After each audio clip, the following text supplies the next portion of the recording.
Hello दोस्तों, और स्वागत है आपका एक और डीएसए इन हिंदी वीडियो में। और इस वीडियो में हम बात करने वाले हैं height of a binary tree के बारे में। तो बाइनरी ट्री पे हम इससे पहले भी बहुत सारे इस सीरीज़ में वीडियोस बना चुके हैं। अगर आपने वो वीडियोस नहीं देखे हैं तो आप पहले जाके उन वीडियोस को देख सकते हैं। तो चलिए बात करते हैं height of a binary tree के बारे में। तो अब तक आपको ये तो पता चल चुका है कि बाइनरी ट्री क्या होता है। इसके ऊपर हम काफ़ी वीडियोस ऑलरेडी बना चुके हैं। तो आज हम डिस्कस करेंगे कि height of a binary tree का क्या मतलब है और इसको कैलकुलेट हम कैसे कर सकते हैं। तो सबसे पहले मैं यहाँ पर एक बाइनरी ट्री ले लेता हूँ एग्जाम्पल के लिए। तो लेट्स से ये है हमारा बाइनरी ट्री। इसको हम थोड़ा सा साइज़ कम कर लेते हैं सो दैट हम बाकी चीज़ों के लिए स्पेस बचा सकें यहाँ पे। तो अब मान लीजिए कि हमें कैलकुलेट करनी है इसकी हाइट। उसके लिए सबसे पहले हमें ये पता होना चाहिए कि हाइट का मतलब क्या है, यानी कि ये जो हाइट हम बोल रहे हैं ये हाइट होता क्या है। तो अगर हाइट को हम फॉर्मली डिफाइन करना चाहें तो हाइट आपका होता है the maximum distance of the farthest node of the tree from the root. इसका क्या मतलब हुआ, लिख देते हैं इसको यहाँ पे। Maximum distance of node, let's say of root from the farthest node, यानी कि जो भी नोड आपकी सबसे दूर है बाइनरी ट्री के अंदर, उसका रूट नोड से कितना डिस्टेंस है उसको हम बोलते हैं हाइट ऑफ द ट्री। अब इसको थोड़ा और इंट्यूटिव वे में समझा जाए तो हम ये भी बोल सकते हैं, अगर आप देखें कि number of edges between let's say root and farthest node. ये थोड़ा सा सिंपलर हो गया और थोड़ा ज़्यादा इंट्यूटिव भी हो गया यहाँ पे।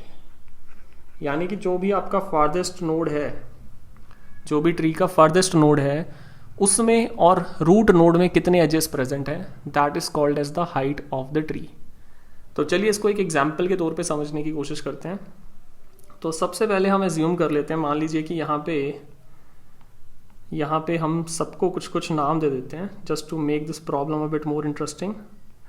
तो अभी के लिए सिर्फ हम सिंपल नाम दे देते हैं, let's say ABCDEFGH and I। तो मान लीजिए क्लासरूम है और यहाँ पर अभी एक टीचर की एंट्री होती है। तो ये है हमारे टीचर और ये आते हैं हमारे रूट के पास यानी कि A के पास, और ये उनसे पूछते हैं कि आपकी हाइट कितनी है। तो अब A इनको रिस्पॉन्स देते हैं या फिर इनको रिप्लाई करते हैं कि मुझे नहीं पता मेरी हाइट कितनी है, लेकिन मुझे इतना पता है कि अगर आप मुझे B और C में से जिसकी भी हाइट ज़्यादा है, यानी कि B और C में से जिसकी भी हाइट ज़्यादा है, उसमें अगर 1 ऐड कर देंगे तो मुझे मेरी हाइट पता चल जाएगी। तो अगर आप पहले B और C से उनकी हाइट पूछ लें तो मैं आपको अपनी हाइट बता सकता हूँ। क्योंकि क्या पता है इनको, कि इनको ये पता है कि अगर मैं B और C की हाइट में पता कर लूँ तो क्या होगा, मुझे अपनी हाइट पता चल जाएगी। कैसे पता चल जाएगी, क्योंकि इनको ये पता है कि जो मेरे चाइल्ड नोड्स हैं उनमें और मुझ में तो एक एक ही एज है। तो वो तो काइंड ऑफ क्लियर है कि यानी कि अगर हम देखें कि B और A के बीच में कितना एजेस है, 1 एज है। सिमिलरली A और C के बीच में कितने एजेस है, 1 ही एज है। तो A कहते हैं अपने टीचर से, यहाँ पे मैं लिख भी देता हूँ that this is let's say teacher, और ये सभी हैं स्टूडेंट्स। सो ये जस्ट एक एग्जांपल है आपको थोड़ा इंट्यूटिवली इस प्रॉब्लम को समझाने के लिए। तो अब टीचर को एक ही बात बड़ी लॉजिकल लगती है कि ये बात तो सही कह रहे हैं कि अगर B और C से हम पता करेंगे कि उनका कितना कितना डिस्टेंस है, उनमें से जिसका भी ज़्यादा होगा, क्योंकि ज़्यादा क्यों, क्योंकि फर्देस्ट नोड देख रहे हैं हम तो ऑब्वियसली ज़्यादा डिस्टेंस चाहिए। अगर हम शॉर्टेस्ट डिस्टेंस की बात कर रहे होते तो हम कम डिस्टेंस देखते, लेकिन यहाँ पे हम फर्देस्ट नोड की बात कर रहे हैं तो हम ज़्यादा डिस्टेंस देखेंगे।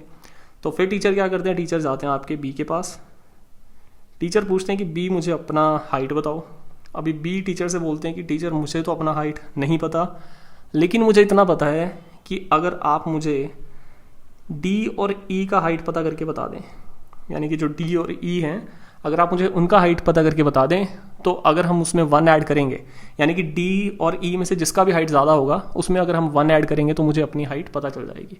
ऐसा क्यों, क्योंकि बहुत ही सिंपल है। B को कितनी विजिबिलिटी है, B को बस इतना ही पता है कि मेरे आगे एक D है और एक तरफ मेरे आगे E है।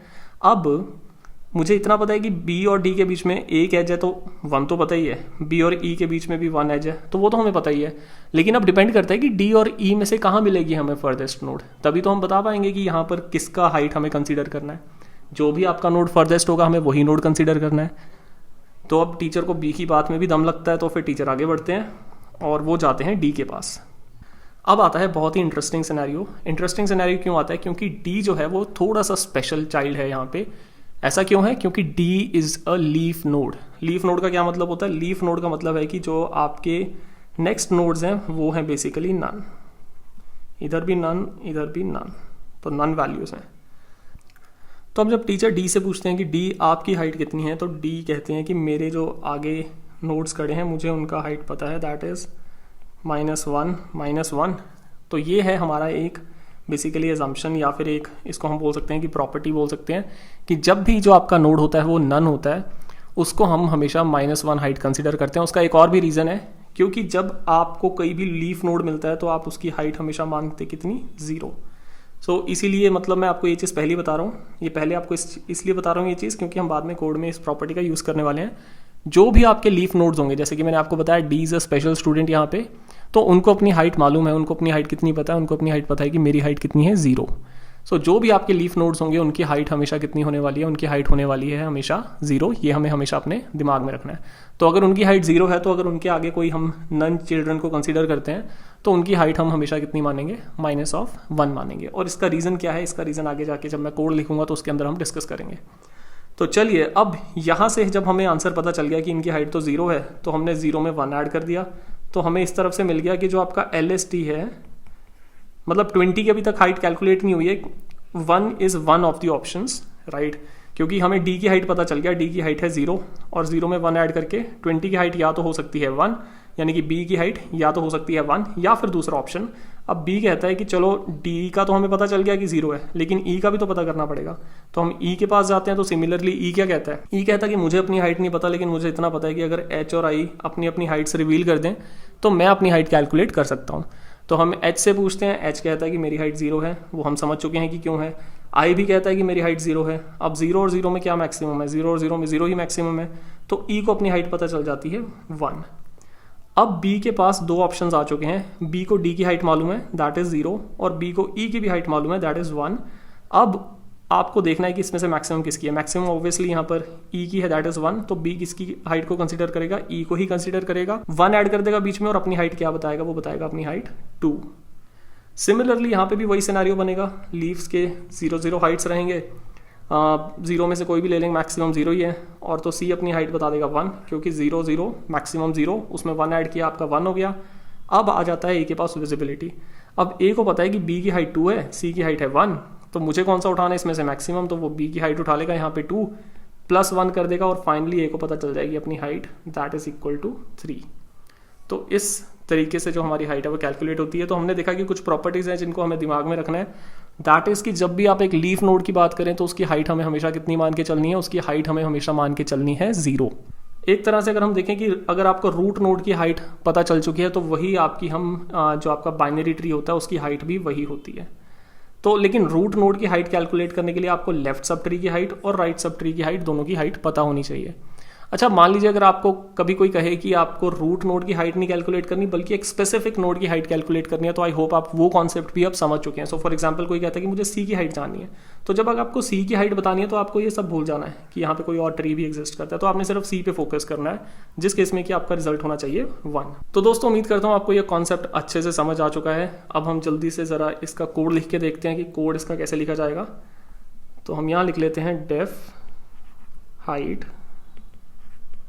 और सारे ट्री प्रॉब्लम्स की तरह यहाँ पे भी हमें पास किया जाएगा रूट नोड, और हम हमेशा की तरह चेक करेंगे कि इफ़ रूट इज़ नन, तो मैंने आपको बताया कि हमें क्या रिटर्न करना है? -1 रिटर्न करना है। -1 रिटर्न करने का रीज़न क्या है कि जब भी कोई भी पेरेंट अपने चाइल्ड नोड्स की हाइट पूछता है तो वो हमेशा उसमें +1 करता है, एज्यूमिंग कि उसमें एक एज है। लेकिन क्योंकि हमें पता है कि हमें लीफ नोड्स की हाइट को 0 मानना है, तो 0 हम कब मान सकते हैं? जब हम एज्यूम करेंगे कि जो आपके नन नोड्स हैं उनकी हाइट है -1, क्योंकि -1 + 1 इज ऑलवेज 0। तो this is the reason why we are returning -1 here. तो यहाँ पे हम लिख भी देते हैं कि रिटर्न लेट्स से -1। तो ये हो गया आपका रूट इज नन वाला सिनेरियो। उसके बाद हमने आपसे क्या कहा था कि अगर आपको रूट ने अगर अपनी हाइट पता करनी है तो उसको पहले LST और RST की हाइट पता होनी चाहिए। तो हम यहाँ पे लिख देते हैं कि लेट्स से LST_height इक्वल्स कितना बोल सकते हैं हम इसको? LST का हाइट हमें दोबारा से हाइट फंक्शन को कॉल करना है। हाइट फंक्शन को कॉल करके इसमें हमें पास कर देना है let's say root dot left. Similarly हमें आर एस टी का हाइट पता करना है, तो R S T underscore height equals height function को दोबारा से कॉल करेंगे और इस बार हम पास कर देंगे रूट डॉट राइट। तो एल एस टी हाइट भी पता चल गया, आर एस टी हाइट भी पता चल गया। अब अगर दोनों हाइट्स पता चल चुके हैं तो हम फिर से वही लॉजिक लगाएंगे जो अभी हमने डिस्कस किया है। हम यहाँ पे कहेंगे कि return 1 plus maximum of let's say L S T height, L S T underscore height and जो आपका are S T underscore height है, यानी कि इन दोनों में से जो भी मैक्सिमम हाइट है उसमें आप 1 ऐड करके कर देंगे इसको रिटर्न।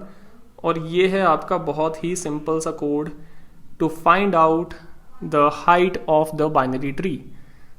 तो आई होप आपको ये लॉजिक बिल्कुल क्लियर हो चुका है कि हाइट का मतलब क्या होता है, हाइट को हमने कैलकुलेट कैसे करना है। ये है इसका सिंपल सा कोड।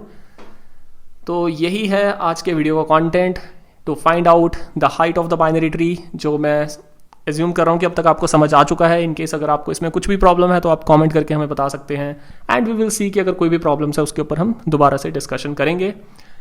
और आज के वीडियो के लिए इतना ही। मैं आपसे मिलता हूँ नेक्स्ट वीडियो में। Till then take care and bye bye.